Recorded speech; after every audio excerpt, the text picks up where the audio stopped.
굿모닝 큐티인 가족 여러분, 우리가 어떤 포럼이나 세미나에 참여할 때 마지막에 Q&A 하는 것이 흥미롭고 어쩌면 더 재미나지 않습니까? 오늘 묵상할 본문에도 보면 예수님께서 계속해서 바리새인들과 또 서기관들과 마치 Q&A 하듯 서로 질문하고 답하는 이런 일들이 계속됩니다. 오늘도 그 중에 하나인데요, 오늘 묵상하는 말씀을 통해서 우리 주님께서 우리에게 던져주실 귀한 메시지는 무엇일지 같이 생각해 보기로 하겠습니다. 오늘 묵상할 본문은 마가복음 12장 18절에서 27절입니다.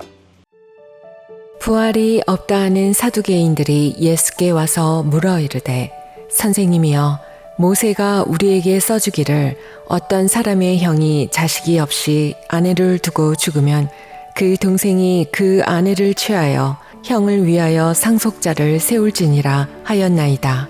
칠형제가 있었는데 마지가 아내를 취하였다가 상속자가 없이 죽고, 둘째도 그 여자를 취하였다가 상속자가 없이 죽고, 셋째도 그렇게 하여 일곱이 다 상속자가 없었고 최후의 여자도 죽었나이다. 7사람이 다 그를 아내로 취하였으니 부활 때 곧 그들이 살아날 때에 그 중에 누구의 아내가 되리이까? 예수께서 이르시되, 너희가 성경도 하나님의 능력도 알지 못하므로 오해함이 아니냐. 사람이 죽은 자 가운데서 살아날 때에는 장가도 아니가고 시집도 아니가고 하늘에 있는 천사들과 같으니라. 죽은 자가 살아난다는 것을 말할진대 너희가 모세의 책 중 가시나무 떨기에 관한 글에 하나님께서 모세에게 이르시되, 나는 아브라함의 하나님이요 이삭의 하나님이요 야곱의 하나님이로라 하신 말씀을 읽어보지 못하였느냐. 하나님은 죽은 자의 하나님이 아니요 산 자의 하나님이시라. 너희가 크게 오해하였도다 하시니라. 유대인들을 구성하는 큰 그룹 두 개가 있는데 그 중에 하나는 바리새인이고 또 하나는 사두개인입니다.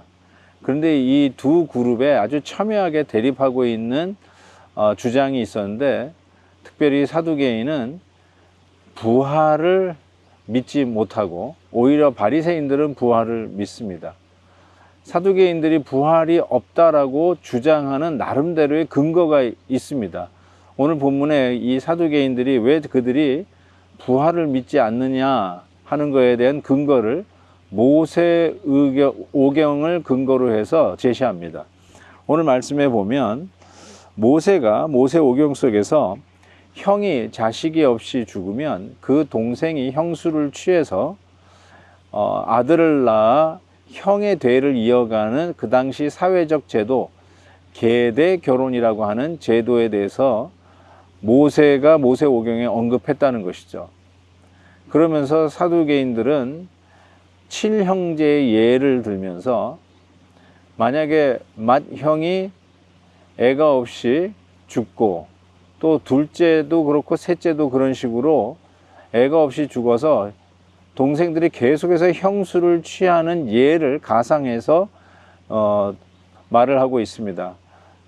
그리고 나서 만약에 죽으면 이 형수가 누구의 아내가 되겠느냐 라고 하는 이런 가상적인 질문으로, 이렇게 천국이 복잡하다면 그거는 있을 수 없다라고 이야기를 하면서 고로 부활은 없다라고 주장합니다. 사랑하는 큐티인 가족 여러분, 때로는 우리가 믿고 있는 바, 내가 아주 소신 있게 믿고 있는 바가 나름대로 터무니없는 것은 아니고 근거도 없는 것이 아니라 근거도 있고 그 이유도 있고 정당성도 있고, 그리고 유대인이라면 모세 오경의 권위를 가지고 모세 오경을 하나님의 말씀으로 봤는데, 모세 오경에서도 이런 형수를 취하는 계대 결혼의 제도에 대해서 이야기하는 것을 보니 이것은 틀림없이 부활이 없다라고 하는 증거다라고 주장을 하는 것이죠. 우리도 나름대로 어떤 의견을 주장할 때 그냥 터무니없는 게 아니라 우리 나름대로의 확실한 근거가 있는 거예요.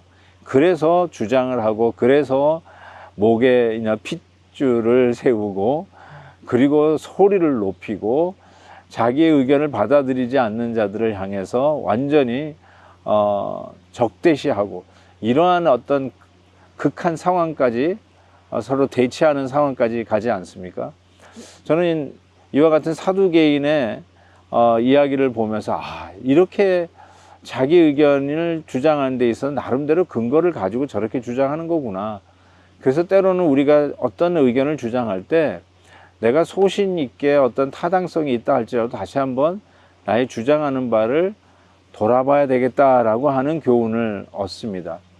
예수님께서 저들의 그런 나름대로의 타당한 근거를 가지고 주장하는 부활이 없다라고 하는 저들의 의견을 예수님께서 뭐라고 대답을 하시냐면 24절에 보니까 저들이 성경도 그리고 하나님의 능력도 알지 못함으로 오해했다라고 이야기합니다.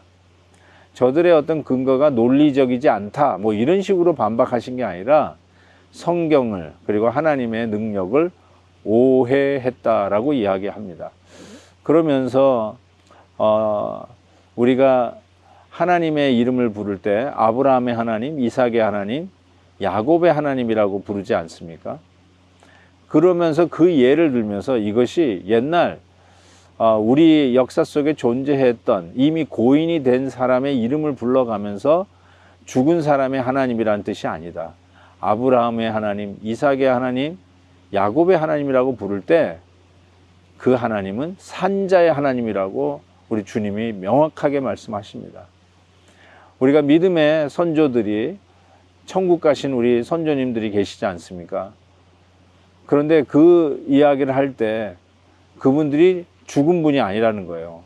우리가 믿음 안에서 천국 간 우리들의 믿음의 선조들, 우리의 부모님들, 할아버지, 할머니들이 죽은 분이 아니라는 거예요. 바로 하나님은 그들의 하나님이었는데 죽은 자의 하나님이 아니라 이미 옛날 고인이 된 분이 아니라 산자의 하나님이라고 말씀하십니다. 사랑하는 우리 큐티인 가족 여러분, 오늘도 우리가 신앙생활을 하고 또 말씀을 묵상하면서 하루를 여는데 우리의 하나님은 산자의 하나님이십니다. 천국 간 우리의 믿음의 형제 자매들, 최근에 먼저 하나님의 품에 안긴 정말 사랑하고 아끼는 우리의 가족들이 만약에 있다면 지금도 슬프고 그 슬픔이 아직도 우리의 눈물을 가득 채우지만 분명히 믿는 것은 우리 하나님은 죽은 자의 하나님이 아니라 산자의 하나님이십니다. 그래서 우리는 반드시 다시 만날 것이고 우리 주 예수 그리스도의 부활을 믿으며 오늘도 우리는 믿음의 길을 당당히 걸어갈 것입니다. 이 말씀으로 서로 위로하고 힘을 얻기를 주의 이름으로 축복합니다. 하나님 아버지, 죽은 자의 하나님이 아니라 산자의 하나님인 것을 감사합니다. 주님께 모든 감사와 영광을 올려 드립니다. 오늘도 산자의 하나님을 믿으며 담대하게 살아가도록 도와주옵소서. 예수님의 이름으로 기도하옵나이다. 아멘. 내일 또 뵙겠습니다. 오늘도 김한유 목사님의 아침 영상 메시지를 시청해 주셔서 감사합니다. 큐티인 교재는 www.qtin.org에서 구매 가능하며 자세한 사항은 큐티인 홈페이지를 참고해 주시기 바랍니다.